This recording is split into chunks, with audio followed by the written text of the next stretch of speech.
Sir, so now we're here with the legend, the myth, the one and only Osaki. Osaki, every night. So Osaki, we have been working together for a while, and in just cold approaching, reframe the mindset and everything to be able to attract life opportunities, attractive people, wherever. So now he's gonna share a little bit how his experience so far and also the main challenge that he's facing or struggling or how was before. So I want to have this focus on the main value of the community, so maybe you feel related with the situation that Osaki had before. So Osaki, first question for you, Papi. I have this one. So tell me and try to explain a little bit better. What was your biggest struggle with dating, self-confidence, inner work, whatever, before working together, and now how that changed your current lifestyle, your current scenario in your mind, your sessions, helping you? Enlighten me with that, and also you get your mic right here. So the biggest thing before I met Alvaro was the confidence that I lacked when I would do approaches. Although I was able to do them, they just didn't come off the same. So when working with Alvaro, it was a major mindset transformation, because it's one thing to go out and approach the girl, but it's another thing to actually have a different mind frame when you're actually in the session, when you're actually doing the approach.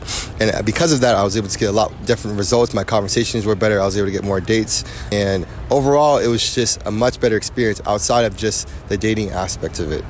Pretty good. Also, something that Osaki was facing was kind of like a syndrome, cock blocking himself, and that happened before to me as well. It's kind of like he's really well articulated when he's talking with people, really well socializing and stuff. But at the moment that he wants to scale or be a little bit more good tension about it, or maybe X game, for some reason, their mind create excuses. If we buy the excuses, no matter how good and sharp we are with our words, we are being our worst enemy. So this type of reframing your own conversation in yourself and their mind is fucking crucial, because cold approaching is one thing, but it's maybe 5% of the whole fucking process of self-development, right? So, Papi, the next question I have for you, unbelievable. So the next question I have for you is, for you, what moment during our sessions, coaching, whatever, really clicked for you? It makes sense for you, and you say oh, this works, this was totally different than the approach that I had before, and how felt that kind of breakthrough in your own mindset and perspective, realization? I think the biggest thing that clicked for me was just, like I was saying before, the mindset surrounding everything. There's been a lot of situations where you come to Alvaro with questions where in my mind this makes sense, but then when coming to Alvaro and understanding the psychology and the nuances behind it, once you start to actually explain it, then it was like, oh, that makes sense. I think as you're going through your own transformation in life, you are always reinventing yourself, and it's going to be uncomfortable as you're going through that transformation. So having that reassurance from someone else who's been in the game for a while, who's done it before, has been through what you've been through, to give you those lessons, at the end of the day, it just helps you to get a lot farther, a lot quicker, so that you don't have to go through that same struggle. Very good. Actually, something that could happen is when we are receiving feedback from people that have a big, highest expertise in a specific life area, we think that we are getting the right questions, right? Because our state of consciousness. So, for example, sometimes with a couple of members of the community or with Osaki, I received the first question, and after that we share a couple of feedback about it, we say, okay, so that's not the question. The real question is another one. And at the end of the day, we don't know what we don't know. But if you don't have this kind of a mirror and a specific feedback continuously, it's going to be fucking impossible, because you have blind spots that in your own perspective is impossible to see. So that is part of the coaching and part of the process as well. So Pat, last question for you is going to be, please. So last question for you is, so when we start and you take the decisions into getting the program and everything, there's a lot a fear. There's a lot of risk, there's an investment, there's everything, right?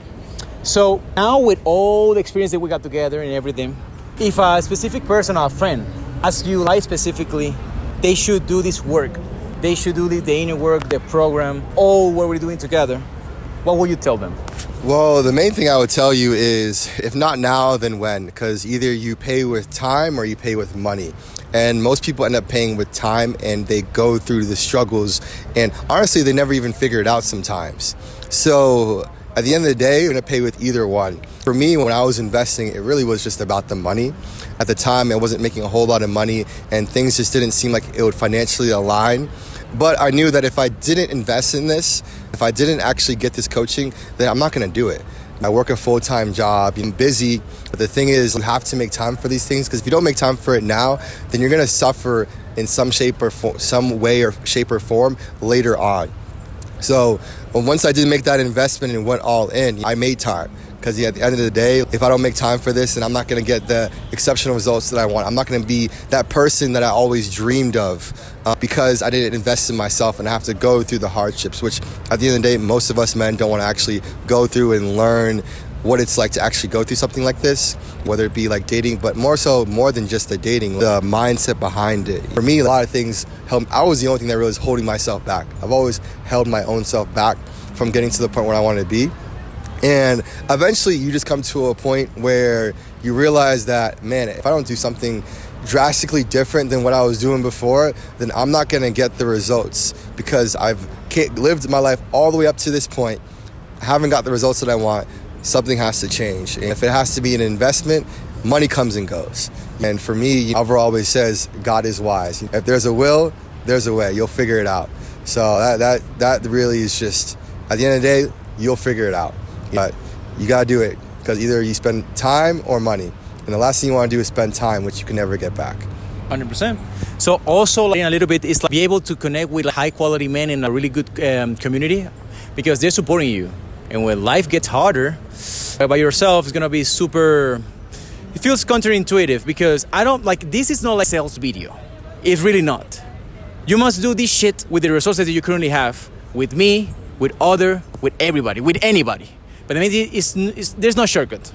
So you're fucking frustrated, and you get to a point that you're like trying different things. Maybe the thing that you must focus right now is to upgrade yourself, invest in yourself, put yourself in a comfortable situation with me, with other coach, whatever, do the inner work, and eventually everything will change for the better on the outside. So the one and only Ozaki, yes sir, he's gonna conquer the world quite soon. And yes, see you in the next one.